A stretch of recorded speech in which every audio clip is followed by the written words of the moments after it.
Sejam muito bem-vindos ao Mistérios do Mundo. Eu sou o Bruno Alves. Se você não é inscrito nesse canal, já clique aí no botão de inscrever, ative o sininho para receber as notificações e já deixa aí o seu like. Hoje a gente vai fazer uma analogia com essa célebre frase, do René Descartes: eu penso, logo existo. Bem, pessoal, a gente fazendo um exercício observacional de como o mundo anda hoje, será que as pessoas estão com esse hábito de pensar, portanto existir, ou será que elas perderam o hábito de pensar por si próprias e aí viraram zumbis, Então, na realidade, a gente vai fazer essa analogia porque existem fatores concernentes a essas situações, principalmente envolvendo do ponto de vista científico, cultural, econômico, político e filosófico. As pessoas pensam por elas ou elas pensam com a cabeça alheia. A gente sabe que houve um grande esquema montado, uma matrix construída, e por isso que eu digo que para você estar livre da matrix, é preciso estar livre da matrix política, religiosa, cultural, filosófica, econômica, científica, política, Se você estiver dentro de qualquer uma delas, você não está pensando por si só. Eu costumo dizer, por exemplo, eu vou dar poucos exemplos com relação à matrix política e econômica, como eu sempre digo, Karl Marx, criador da teoria do comunismo e tudo mais, um ferrenho combatente do modo de produção capitalista. Ele saiu de onde? É a pergunta que não quer calar. Da maçonaria. Adam Smith, precursor da economia liberal, defensor do capitalismo e tudo mais, saiu de onde? Maçonaria. Do mesmo lugar saiu dois pensamentos completamente antagônicos uns aos outros, Isso tem o objetivo de quê, gente? Qual é o objetivo disso? O mesmo lugar produzir dois conteúdos tão diferentes um do outro, Onde pessoas no mundo já morreram, já se degladiaram e se degladiam até hoje por conta dessa situação. Qual é o objetivo disso? Se no mesmo lugar saiu o mesmo pensamento, de um mesmo lugar saiu os dois pensamentos que são tão antagônicos, tão diferentes um do outro. Qual é o objetivo disso? Óbvio, dividir para conquistar, individualizar o grande gado. Eu vejo pessoas discutindo política aí, chamando o outro de esquerdopata, o outro de capitalista selvagem, o outro, e que um é do inferno, o outro é do capeta, e sem saber que os dois pensamentos saíram de um único lugar, que é justamente com esse objetivo, de fazer com que as pessoas se degladeiem, Eu vejo uma escritura onde nenhuma religião foi criada naquela escritura, pelo contrário, Eu vejo um Messias que lutava contra toda a ordem religiosa da época, que eram os fariseus, os saduceus, era que tinha na época. E ele fala sempre, ele nunca xingou uma prostituta, o Messias nunca xingou um ladrão, nunca xingou aqueles caras, os republicanos, que eram muito odiados, os publicanos, publicanos. Nunca xingou eles, Ele sentava na mesa com as prostitutas e publicanos, inclusive é o que cita.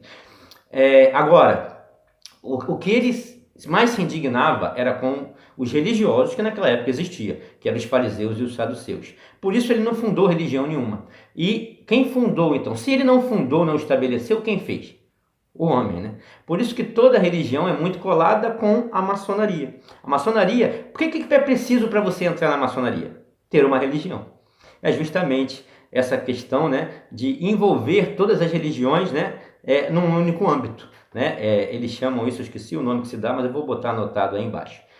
Então, na realidade, isso é a grande Babilônia, é a grande mãe de todas as abominações da terra, porque justamente a religião serve para isso. Você vê católicos contra evangélicos, você vê muçulmanos contra cristãos, você vê aí um é budista, e tem aí um espírita, e estão se degladiando, mas o próprio Messias, nem o Criador, ele fundou religião alguma, Então tudo isso veio de um mesmo lugar também, esse pensamento da maçonaria. Existe essa grande sociedade secreta que compõe, E de onde vem a ciência, gente? De onde vem a ciência que nós temos hoje?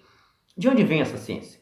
Parem para pensar e analisem a vocês mesmos. De onde vem? Da maçonaria. Tudo isso, todos esses órgãos, Royal Society, todos esses órgãos que as revistas científicas, Science, Nature, são de propriedade de pessoas da maçonaria. As agências espaciais estão sob o jugo da maçonaria, Então tem vários outros braços? Tem dentro da maçonaria você tem outros braços Illuminati, você tem Rosa Cruzes, Rotary Club e Royalties, que determinam o que você vai acreditar ou não. Agora tem um problema nisso. Por que você deixou de pensar com a sua cabeça? Não diz a frase célebre, eu penso, logo existo? Por que você deixou de pensar com sua própria cabeça e acabou agindo como um zumbi, seguindo o que eles ditaram como regra absoluta, como se fosse verdade única e exclusiva? Por que o mundo passou a fazer isso? Eles foram com o tempo pensando por você, enxergando por você, ouvindo por você. Né? Porque quando a gente apresenta alguma coisa a um teste, por mais que seja perfeito, vem um cara aqui e diz, cadê a fonte? Cite a fonte. Cadê o livro? Ele depende do livro. Ele depende do outro para que pense por ele. Ele não pode pensar com sua própria cabeça. Ele perdeu essa capacidade. O ser humano passou a agir como zumbi. Por exemplo, eu vou dar alguns exemplos. Eu não sinto a gravidade, eu não vejo a gravidade, eu não meço a gravidade. Por que eu acredito na gravidade? Por quê? Eu não sinto que nada está me puxando, eu sinto apenas que eu sou mais pesado que o ar. Se eu utilizar qualquer outra coisa, né? Se eu entrar dentro de um dirigível, né? Tinha dirigíveis, por exemplo, que cabia 45 pessoas, aí você não vê a massa da Terra atrair o dirigível. Sabe por quê? Porque ele, ao encher aquele grande balão de gás hélio, ele ficou menos denso que o ar, né? Então, que a natureza, existe uma força sim, existe, mas é a força chamada seletividade natural, que é uma teoria minha, de que os corpos compensam espaços vazios segundo a sua densidade e flutuabilidade. Isso é óbvio, né? Você vê quando se um objeto cai no chão, é porque ele compensou um espaço vazio, respeitando a sua densidade e flutuabilidade. Isso vai acontecer na água, quando você dividir água, óleo. Então, cada objeto, segundo a densidade dele, tem até um experimento bem interessante que fala sobre isso, cada objeto vai ocupar o seu lugar ali, segundo a densidade e a flutuabilidade dele nos fluidos. Se for água, se for óleo, se for um detergente, cada um vai ocupar o seu lugar e a gravidade vai deixar de existir ali.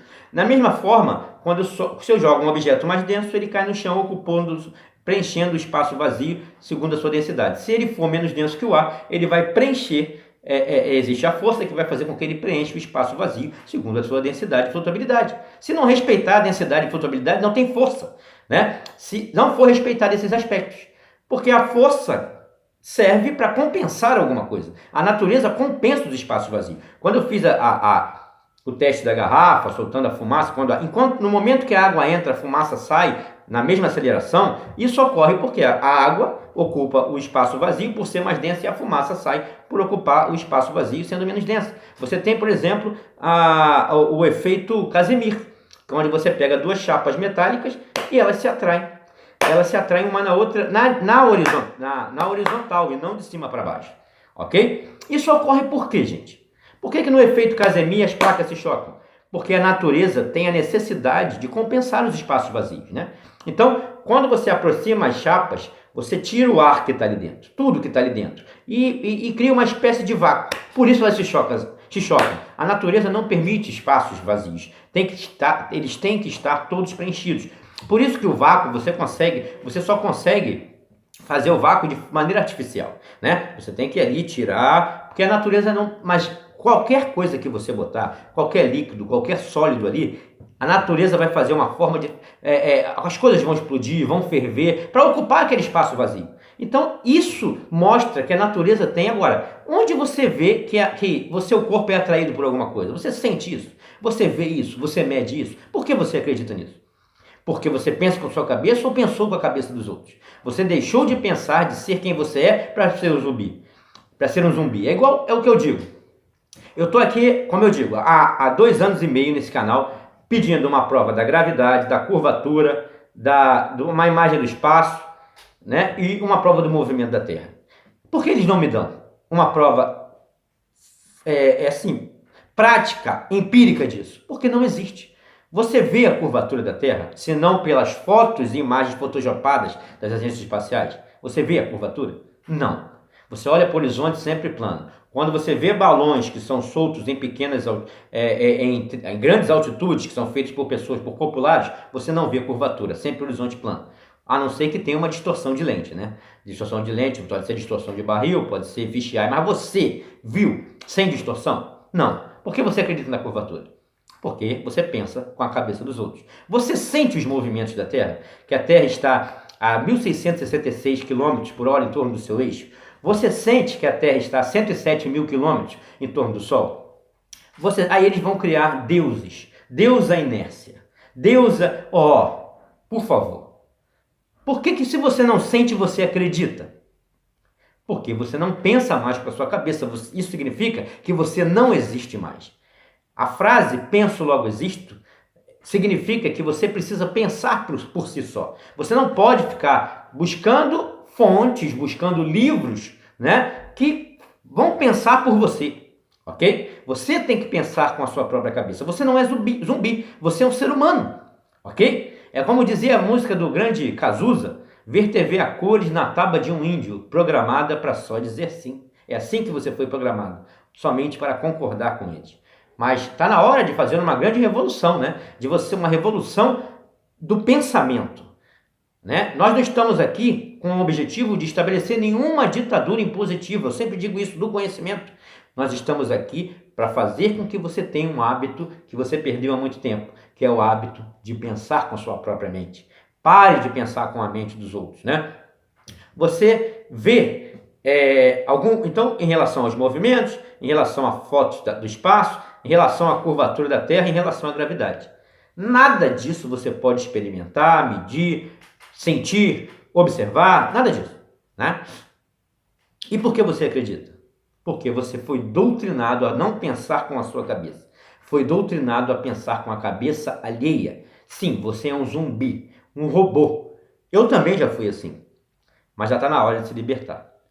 Então, esse canal tem esse objetivo, gente, de fazer com que você... Não que você concorde comigo, tá longe disso. Eu também não sou o dono da verdade, nem o dono da razão. Estou longe disso.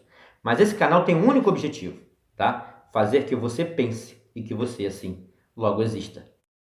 Antes de terminar, gente, eu sei que muita gente vai perguntar aí nos comentários, né? Você não vê Deus e como você acredita no Criador? É simples. Eu sinto Ele. Eu sei que cada um que pensou em fazer essa pergunta vai sentir Ele no momento que você mais vai precisar. Então, se você não sente o Criador, que Ele habita em vós, é porque você se afastou dele. Então, na realidade, gente, sim, nós sentimos o Criador, eu sinto o Espírito dele habitando em mim e sei que ele habita em você, basta você deixar. Então é isso, gente. Estaremos sempre juntos em busca da verdade, mistérios do mundo, conta original. Um abraço e até a próxima.